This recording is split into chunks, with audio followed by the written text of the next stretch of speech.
If you guys have been following the build on the CAMMED Silverado, I decided I wasn't going to go any further with the truck because I was at the point of what it was worth. Well, then I put a sub in the Camaro and I was like, yeah, I need this. Today I have a twin 10 box for under the rear seat. I have a Boss Audio 1600 watt amp to complement those. We also have two Kicker 10s that we're going to be putting under the seat. And we have a DS18 wiring kit over there as well. And lastly, something a little bit different for me. Normally, I am not the guy to get Apple CarPlay, Android Auto, touchscreen, fancy jazz, and all that stuff.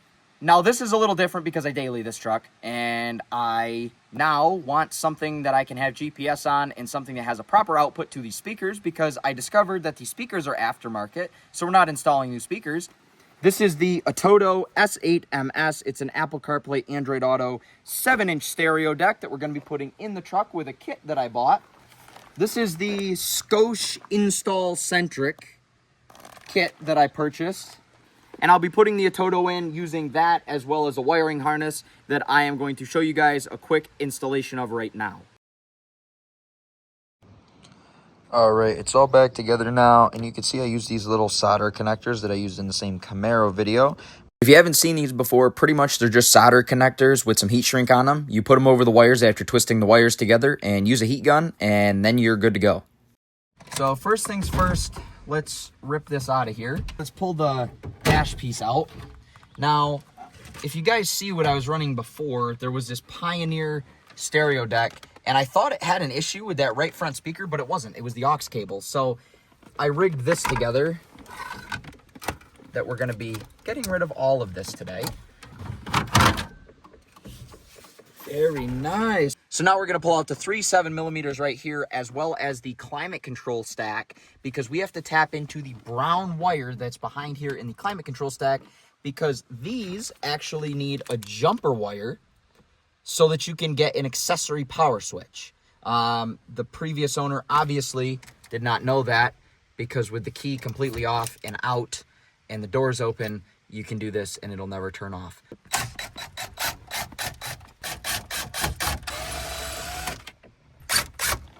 So this is what the previous owner failed to do.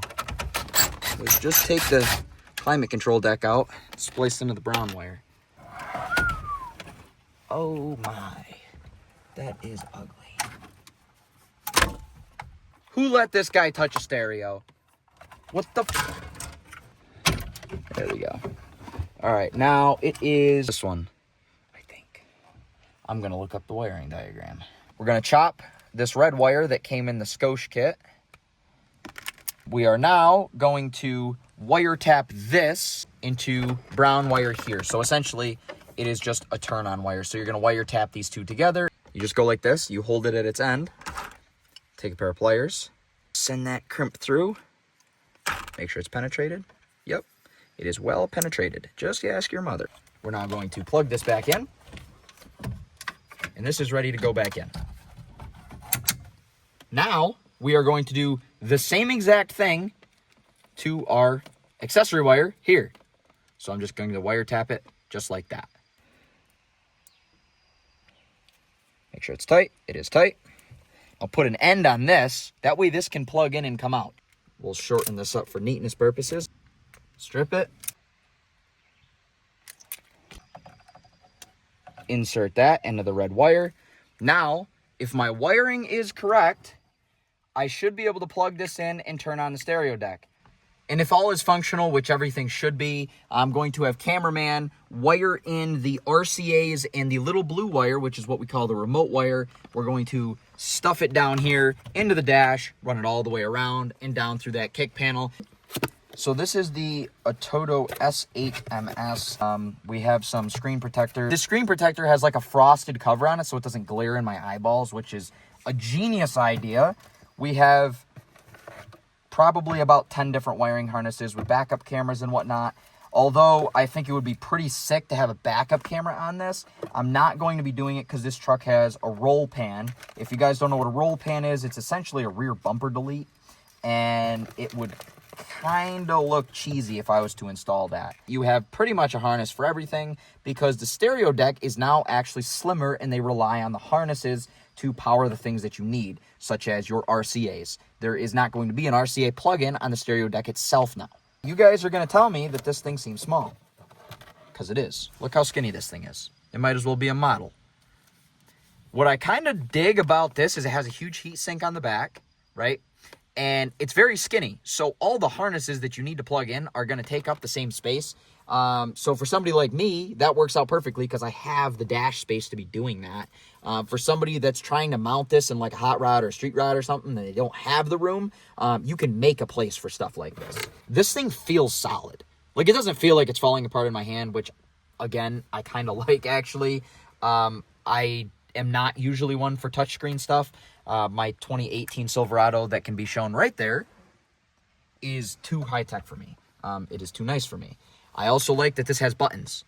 Very far apart buttons so that you can actually feel it has 1 dot on the down and 3 dots on the up, which I totally like because all the modern stuff, it has like capacitive buttons and you can't feel it when you're trying to turn up the volume. Let's give this a whirl here and see if it turns on. Oh yeah, perfect. Turned on without a problem.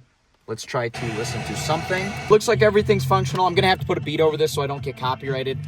Everything seems to be perfectly functional. So I'm gonna have cameraman run those wires. And while cameraman runs those wires, I'm going to run a power wire from our battery all the way back to the grommet on this side. That way we can put our subs in as well.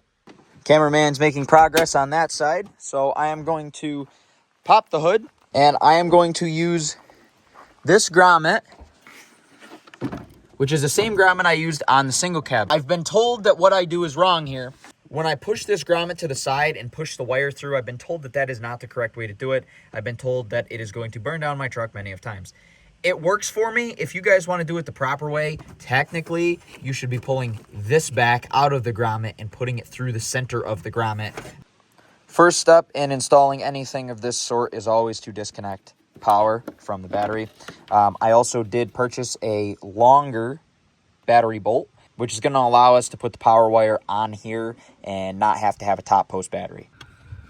I have put the power wire through this hole, as you guys can see. Now I'm just going to run about the other 10 to 15 feet of it through there and leave me a little slack underneath the hood so that I can put the fuse block in and not have any tension underneath there.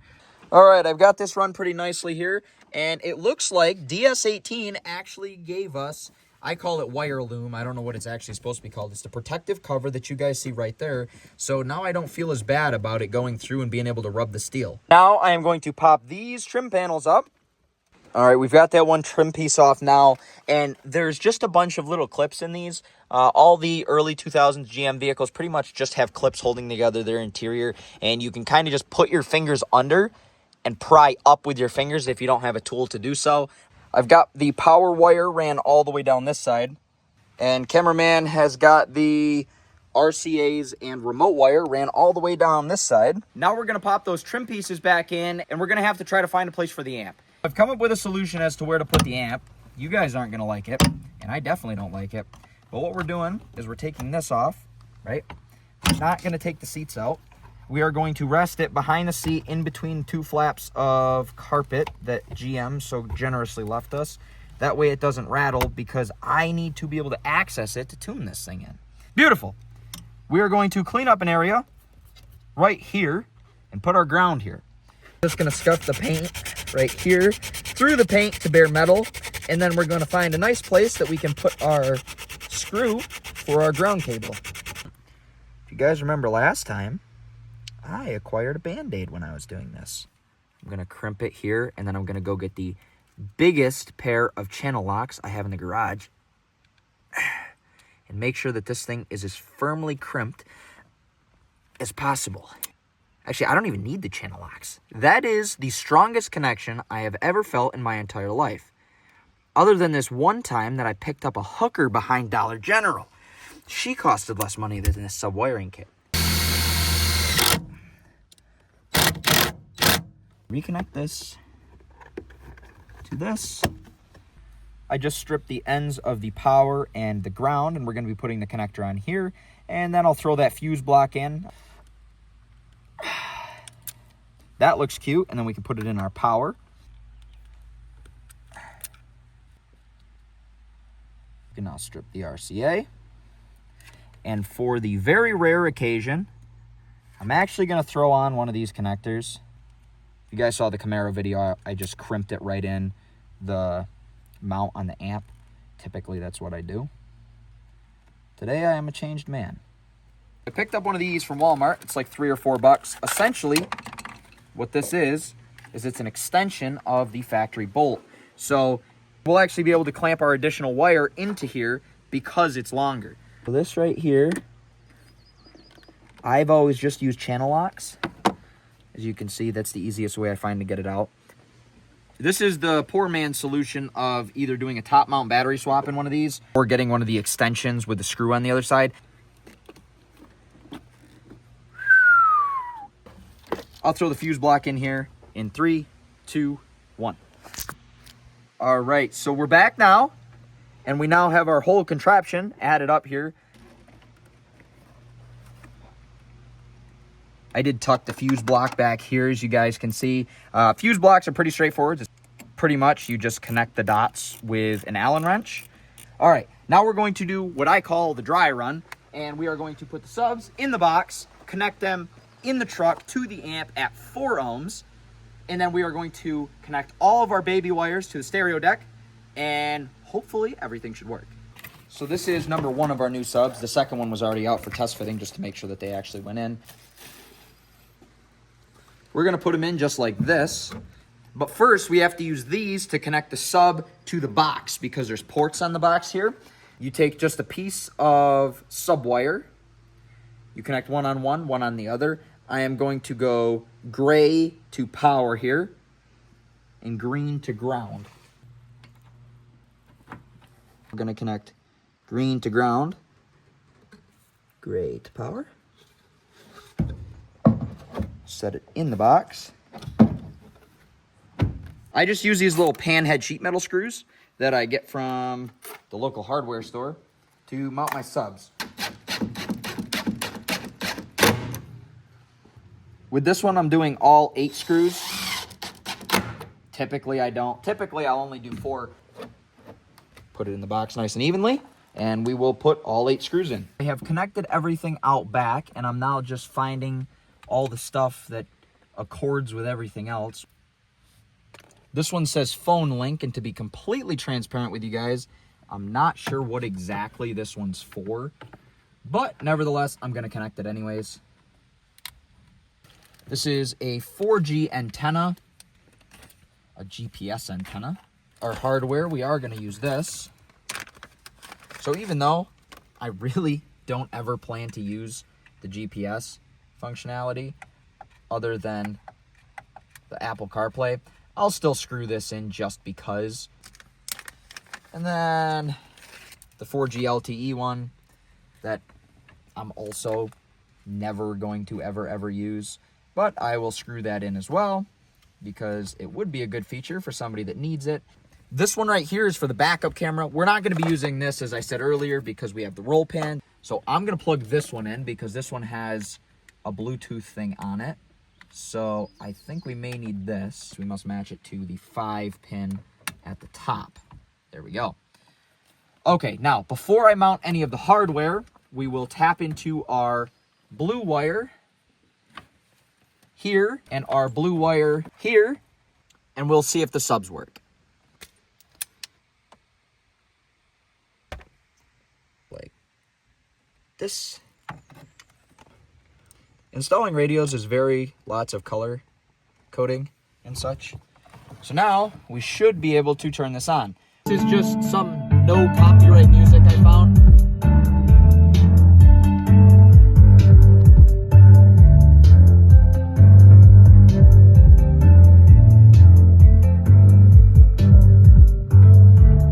Yeah, I think it sounds pretty good. Let's put it back together.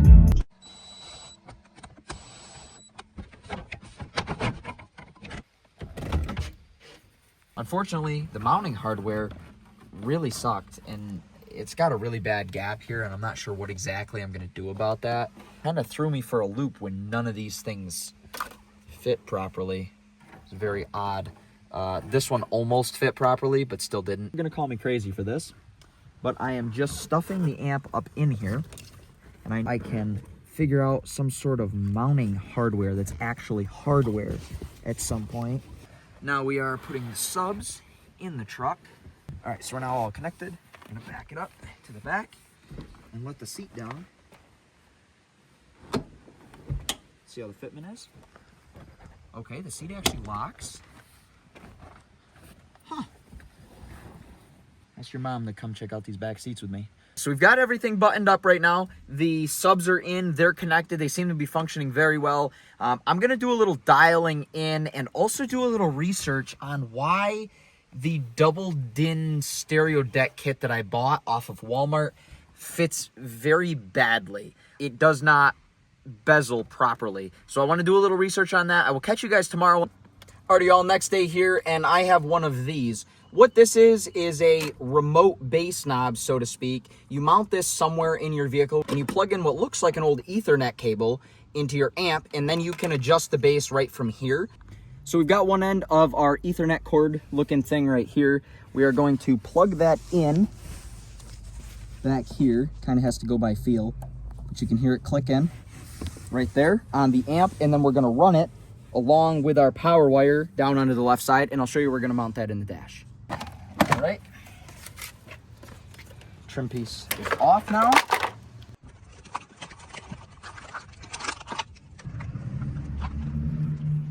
Now is going to be the challenging part. We are going to run this up under the dash and behind here and into this little cubby right here. So that's probably going to take a little work on our part. So I'll see you guys once we get that ran, and I'll show you guys how we're going to mount this.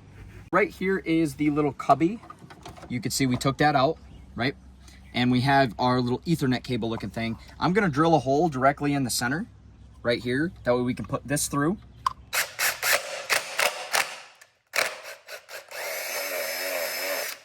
What I'm going to do is I bought these little guys right here at Harbor Freight. I'm going to take a couple of these little clips, slide them over here, then we'll take these short fat screws, put them through the plastic, and I think that we'll be able to slide this in without a problem. Perfect. We're going to trim out this right here because this is going to cause it to sit unlevel, and I don't want it to look like it's kind of just hanging out in there. I want it to look like it belongs there. I'm going to shave this down. So you guys can see how it starts versus how it's going to finish. The finished product's way better, and it's worth taking the 30 seconds just to do this. First, we're going to slide this through. We'll plug our switch in.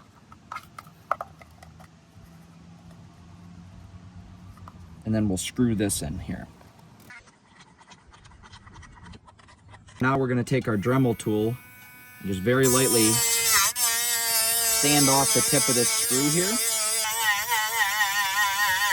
We tied the wire together. Now we're putting this back in. I think it came out pretty good.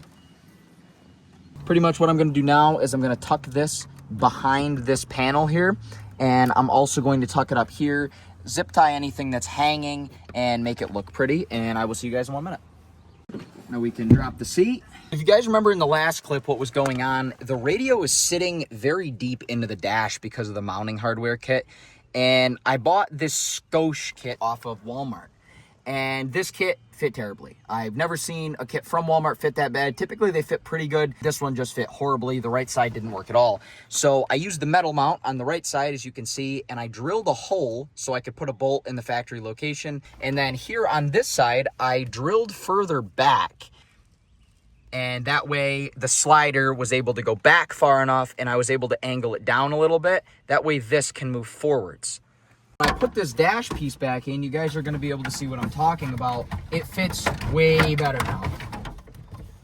If you guys weren't able to tell before, this was very buried in the dash, and you had to like reach into the dash to touch the buttons. So I angled this, that way I could angle the rear mount downwards. So something like this, right? So it's actually angling the stereo upwards, and now I have my ability to use the buttons. So now let's go for a drive. We'll listen to the subs. I'll give you guys my overall opinion about the subs, the sub box that I picked up, and this as well.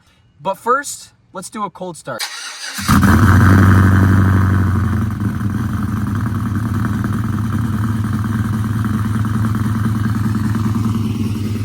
y'all, so first things first, I love this bass knob. I'm so happy that I put it in. I'm gonna give you guys a sound test in just a minute, but I wanted to kind of touch base a little bit about a couple things.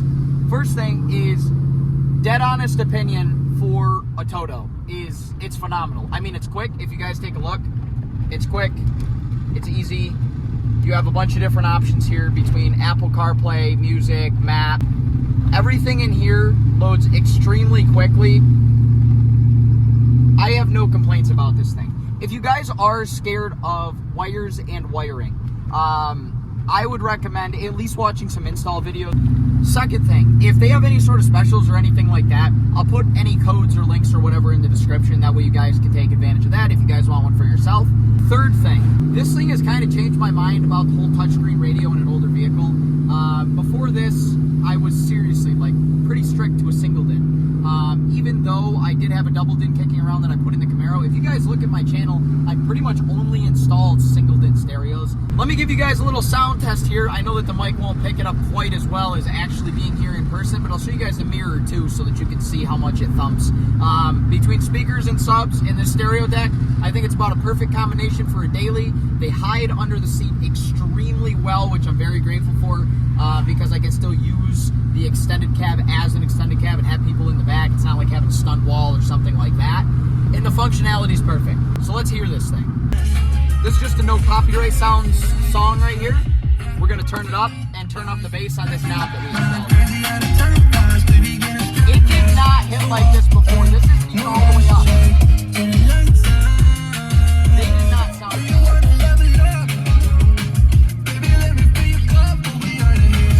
It was not this loud before.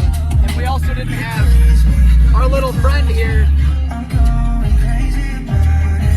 So much better.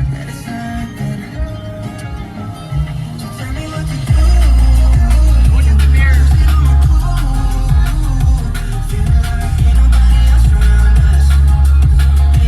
It's pretty good for just two little baby tents, to be honest.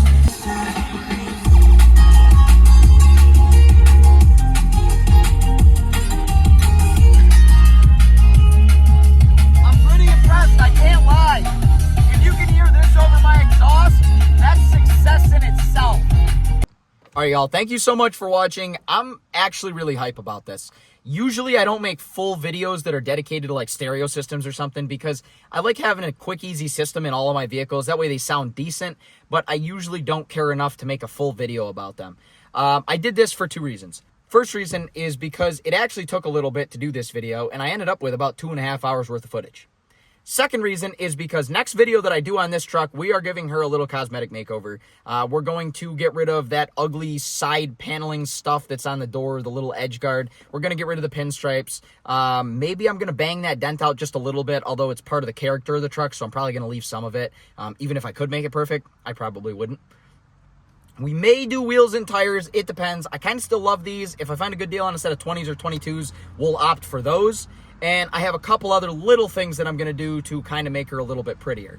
If there's any specials or anything like that, again, I'll drop them below for the atoto, and that way you guys can save some money. I had a great experience with this. It's really quick, full range equalizer, Apple CarPlay.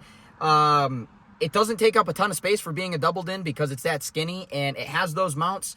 So if you need to position your wiring harnesses out of the area, if you have like a street rod or a hot rod or something, you can, because there is length of the harness. And if you guys want something that's like my setup, you can too. You can just put it where the regular stereo deck would be that wouldn't normally have the harnesses because it's so skinny. Works out perfectly. I'm actually really impressed, and that's a dead honest opinion. They didn't pay me to say this. I'm just giving an honest opinion to you guys because I like reviewing good products. Stay tuned for stuff in the future because I got to put the Camaro back together. There's no third and fourth gear. And I want to do some cosmetics on the truck. And I really want a Fox body or a Trans Am.